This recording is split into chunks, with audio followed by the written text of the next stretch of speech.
محمد رسول اللہ کے پاس کفار مکہ آئے.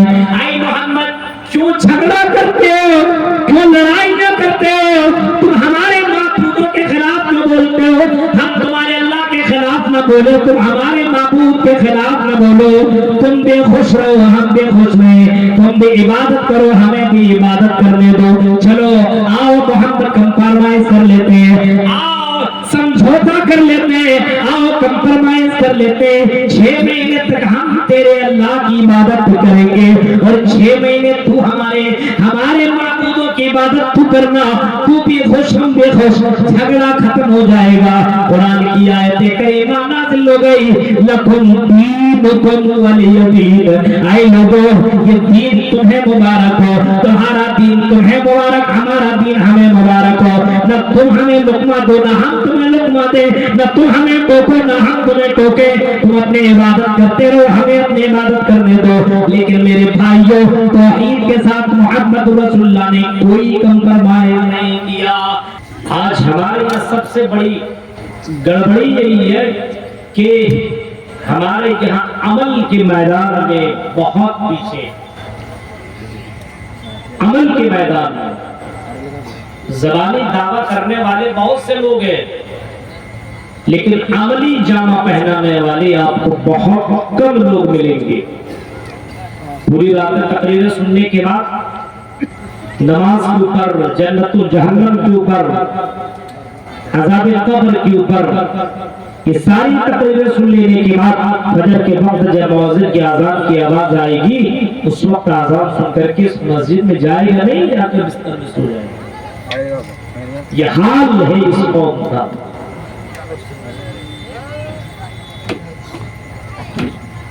یہ قوم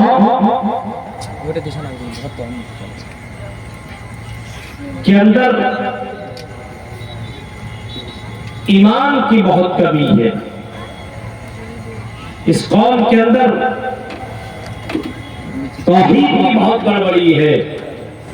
اس وجہ سے آج اگر سماج کے اندر غور و فکر کریں گے تو سماج کے اندر بے چینی, ٹینشن, بے اطمینانی آپ کو ہر جگہ میں. آدمی آپ کو بے چین نظر آئے گا, آپ ان سے پوچھے کیسی زندگی کٹ رہی ہے, بس کما رہا بہت اچھا, پیسے کی کمی نہیں ہے, گھر کے اندر 2 ویلر 4 ویلر سب موجود ہے, موبائل موجود ہے, اچھا گھر موجود ہے, لیکن جب ان سے سوال کرو کہ زندگی کیسی کٹ رہی ہے, کٹ رہی ہے.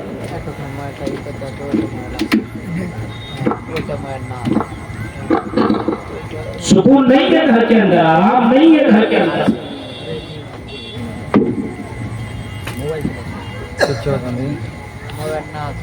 اور اس ٹینشن کو دور کرنے کے لیے آج مسلمانوں نے کون سا وہ راستہ ہے جس کو نہیں اپنایا ہو؟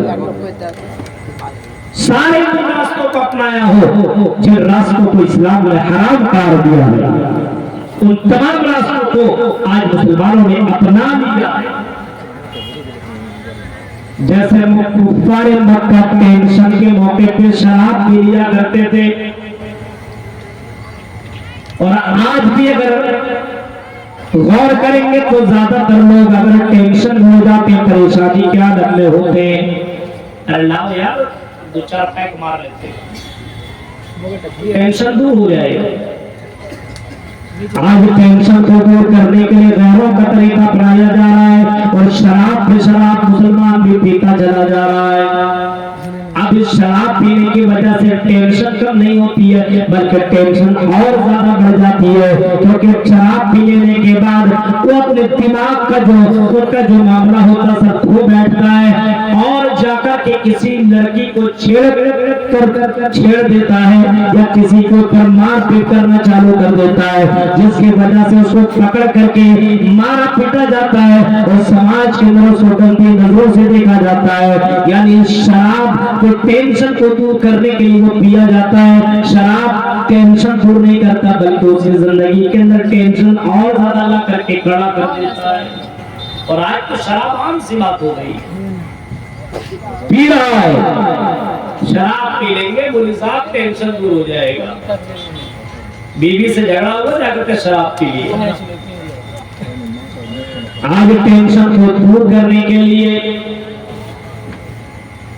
شراب کے علاوہ بہت سارے ایسی چیزیں ہیں جن کو لوگ استعمال کرتے ہیں. مثلاً آدمی اپنے گھر سے نکلتا ہے اور نکلنے کے بعد سوچتا ہے بیوی ٹینشن دے رہی ہے, سماج کے لوگ ٹینشن دے رہے ہیں, یہاں سے نکل گیا اور طوائف خانوں میں جا کر کے طوائف گڈوں میں جا کر کے غلط کام کر بیٹھتا ہے, زنا کاری کر لیتا ہے اور سمجھتا ہے کہ یہ طوائف گڈوں میں آنے کے بعد لڑکیوں سے ہم مستری کر لینے کے بعد ہمیں سکون مل جائے گا. لیکن جب اس کام کو کرنے کے بعد بندہ نکلتا ہے اس کے اندر بے چینی اور زیادہ بڑھ جاتی ہے. اب وہ سوچتا ہے کہ یہ کام کر کے نکل رہا ہوں, میرا ٹینشن ختم کیوں نہیں ہو رہا ہے, میری بے چینی دور کیوں نہیں ہو رہی ہے,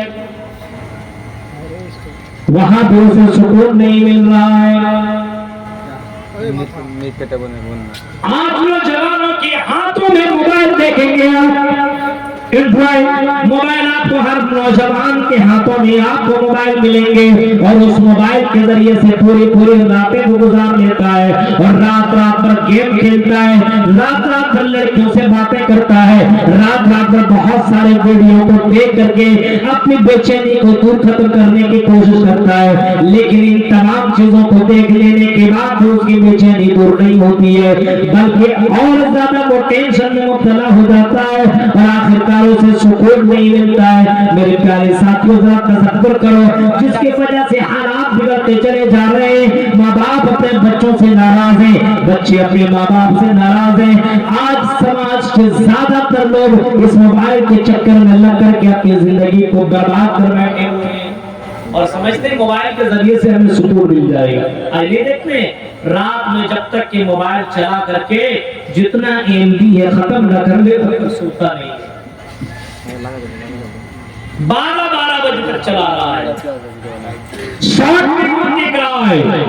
لڑکے لڑکیوں کی وہ تمام حرکتیں اپنے موبائل کے اندر موجود ہے, ڈانس اور اس طریقے سے لڑکی کی ہر ادا کو دیکھنے کی کوشش کرتا ہے. اور یہاں تک کہ کچھ منچے لڑکے ایسے بھی آپ کو ملیں گے جو گندی ویڈیو دیکھ کر کے رات میں سوتے ہیں اور غلط چیزیں سن کر کے سوتے ہیں کہ چلو سکون مل جائے. لیکن میرے بھائی اس کی زندگی کے اندر سکون نہیں ہے اور اتنی بے چینی بڑھ جاتی ہے کہ اس کو دوا کھا کر کے سونا پڑتا ہے, انجیکشن لے کر کے اس کو سونا پڑتا تاکہ اسے نیند آتی ہے. اور سے لوگ کہتے ہیں مولوی صاحب ٹینشن دور کرنے کا سب سے بڑا سامان ہے پیسہ, دولت. دولت آ جائے سارا ٹینشن ختم, دولت نہیں تو ٹینشن ہے. آج کل دولت کے ذریعے سے ٹینشن دور نہیں ہوتا میرے بھائیوں. اگر دولت کے ذریعے سے ٹینشن دور ہوتا تو بڑے بڑے امیر گھرانے کے لوگ آتم ہتیا نہیں کرتے اور اپنے امیر ہونے کی وجہ سے اپنے اونچی بلڈنگ سے چھلانگ مار کر کے اور کود کر کے آتم ہتیا نہیں کرتا, مرتا نہیں. پتا چلا کہ دولت بھی انسان کو سکون نہیں پہنچاتا ہے. اگر دولت سکون پہنچاتا تو یونان کا بہت امیر زادہ آدمی, بہت ہی امیر آدمی اور اس کی ایک ہی بیٹی, ایک ہی جوان اور خوبصورت لڑکی تھی اور اپنے باپ کی اکلوتی وہ بیٹی تھی اور پورے زمین و جائیداد کی وہ مالکن تھی. باپ کے انتقال ہو جانے کے بعد وہ 24-25 سال کی یہ لڑکی ہے اور ارب پتی ہے. اس نے سکون حاصل کرنے کے لیے اپنی دولت کو فائدہ اٹھانا شروع کر دیا اور ان کو جہاں جہاں جیسا ملا ویسا کرتا چلا گیا. یہاں تک کہ یہ یونان کے رہنے والی خاتون نے ایک نہیں بلکہ آرام حاصل کرنے کے لیے اور سکون حاصل کرنے کے لیے اپنے پیسے کے بلبوتے پہ چار اس نے نکاح کیے. ایک سے نکاح کیا, دل نہ بھرا, سکون نہ ملا تو دوسرا کر لیا. دوسرے سے نکاح کیا, اگر دوسرے سے دل نہ بھرا طلاق دیا اور تیسرا کر لیا. تیسرے سے دل نہ بھرا تو تیسرے کو بھی ریجیکٹ کیا, طلاق دیا اور چوتھے سے نکاح کر لیا. لیکن تب بھی اس کی زندگی کے اندر سکون نہ آیا. جب اس کی زندگی میں سکون نہ آیا تو آخرکار وہ اپنے باتھ روم کے اندر ہارٹ اٹیک سے اس کا انتقال ہو گیا. پتہ یہ چلا اگر دولت انسان کو اگر سکون پہنچاتا تو ہارٹ اٹیک سے اس کا انتقال نہ ہوتا. اور اسی طریقے سے فلم دنیا کے بہت سے لوگوں کو آپ دیکھیں گے کہ آتم ہتیا کر کے مرتے ہوئے آپ نے بھی دیکھا ہوگا. یعنی دولت انسان کو سکون نہیں پہنچاتا ہے میرے بھائی. اور ٹینشن آپ دیکھتے ہیں, دولت مند آدمی سوتا ہے صحیح سے, پیسہ ہے, لیکن اس کی زندگی میں آرام اور سکون نہیں. کہاں ہے سکون, کہاں ہے آرام, کہاں ہے امن, کہاں ہے زندگی, کہاں ہے؟ آؤ ہم قرآن سے سوال کرتے, قرآن تو بتاؤ, اے قرآن تو بتاؤ. ہم نے دنیا کے ہر خطے میں سکون ڈھونڈنے کی کوشش کی, شراب پی کر کے بھی ہم نے سکون حاصل کرنا چاہا. شراب کا نشہ جب تک باقی رہا تب تک تو ہم آرام سے لائے, لیکن جیسے شراب کا نشہ ٹوٹا وہی بے چینی آ گئی. زنا کے ذریعے سے اور لڑکیوں کے چکر میں اور لڑکیوں کے پا کر کے آدمی سوچتا ہوں سکون حاصل کر لے. جب تک لڑکیوں سے ملاقات کرتا ہے, ملاقات کر لینے کے بعد یا کسی لڑکا سے ملاقات کر لینے کے بعد اس کی زندگی میں بے چینی آ جاتی ہے. بار بار وہی مناظر اس کے سامنے آتے رہتے ہیں. اے اللہ میں نے کیسا گناہ کر لیا ہے, آدمی بے چین ہو جاتا ہے. اسی طریقے سے اگر کوئی آدمی اور بھی غلط کام کرتا ہے اسے سکون نہیں ملتا بلکہ بے چینی اور زیادہ بڑھ جاتی ہے. قرآن کہتا ہے الذین آمنوا ولم یلبسوا ایمانہم بظلم اولئک لہم الامن. جن لوگوں نے ایمان لایا اور ایمان لانے کے بعد, ایمان مطلب اللہ اور اس کے رسول کے اوپر ایمان لانے کے بعد, آخرت کے اوپر ایمان لانے کے بعد, اللہ کو اللہ مان لینے کے بعد, رسول کو رسول مان لینے کے بعد, اللہ کو اللہ مان لینے کے بعد ظلم نہیں کیا. الذین آمنوا ولم یلبسوا ایمانہم بظلم, ایمان لانے کے بعد اس نے ظلم نہیں کیا, اس نے شرک نہیں کیا, اس نے توحید کے ساتھ کوئی کمپرمائز نہیں کیا, اس نے اللہ کے ساتھ کسی کو شریک نہیں کیا.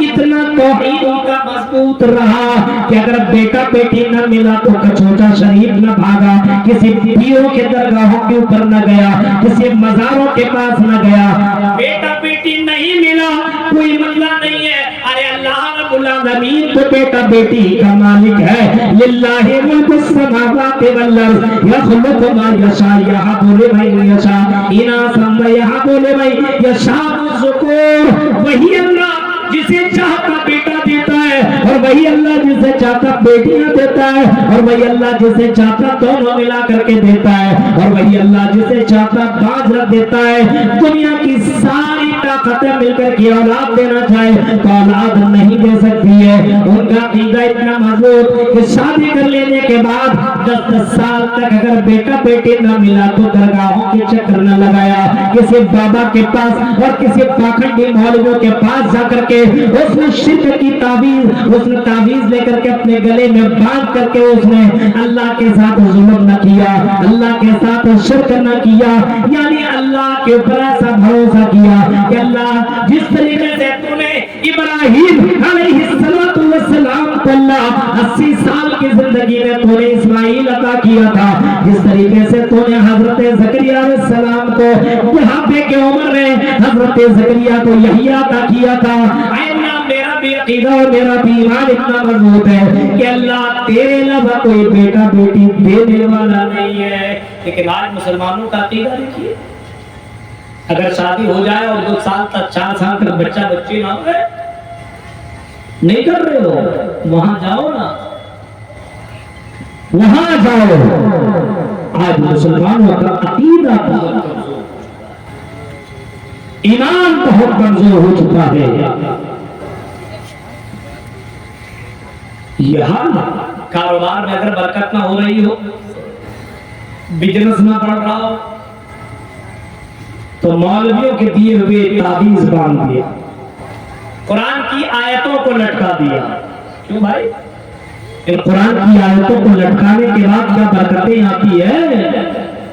قرآن کے پڑھنے سے برکت ہے, قرآن کے لٹکانے سے برکت نہیں ہوتی. مسلمانوں کے اندر یہ بھی ایک گڑبڑی ہے, یہ بھی ایک شرک ہے, اور یہ بھی ایک بہت بڑا رسم ہے کہ آج مسلمانوں کے گھروں کے اندر آپ قرآن کے نسخوں کو لٹکے ہوئے دیکھیں گے, لیکن قرآن کی آیتوں کو پڑھتے ہوئے آپ سے نظر بہت کم آئے. آج دیکھیے کوئی کما رہا ہے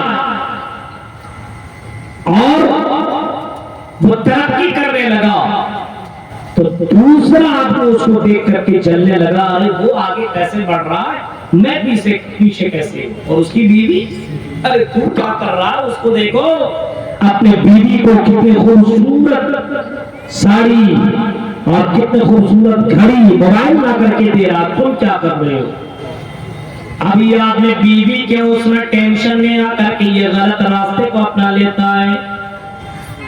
اب کمائی تو اس کی کم ہو رہی ہے, لیکن وہ حرام کے اڈا کو اپناتا ہے اور حرام طریقے سے کمانے کی کوشش کرتا ہے. اللہ کے نبی صلی اللہ علیہ وسلم نے فرمایا, جاتی علی الناس زمان لا یبال المرء بما اخذ منه المال امن الحلال من الحرام. ایک دور ایسا ہے, ایک زمانہ ایسا آئے گا کہ لوگ حلال و حرام کی ذرہ برابر پرواہ نہ کریں گے. دولت کے معاملے میں اتنا زیادہ ڈوب جائے گا اور اتنا آدمی اس معاملے میں غفلت میں چلا جائے گا کہ حلال و حرام کی ذرہ برابر اس کو تمیز نہ ہوگی. پیسہ آنا چاہیے, چاہے حلال طریقے سے ہو یا حرام طریقے سے ہو, آدمی کمانے کے چکر میں حلال و حرام کو بھول جائے گا اور دولت کمانے کے لیے آدمی بے تحاشا محنت کرے گا. حلال طریقے سے ہو یا حرام طریقے سے ہو, پیسہ آنا چاہیے. آج دیکھیں مسلمانوں کو کتنے لون والے کاروبار کر رہے ہیں, موبائل بھی لون میں اٹھا رہا ہے. 25,000 کا موبائل آپ کو مل رہا ہے, لون میں اگر لے لو ہر مہینہ 2500 بھرنا, 2000 بھرنا, 2200 بھرنا, 25,000 بھرنا, 30,000 میں آپ کو مل رہا ہے. دے رہا آ کر کے عورتوں کے اندر یہ چیزیں آ چکی ہیں, مردوں کے اندر یہ چیزیں پہنچ چکی ہیں. اسلام میں بڑھا چڑھا کر کے دینا اور بڑھا چڑھا کر کے لینا دونوں.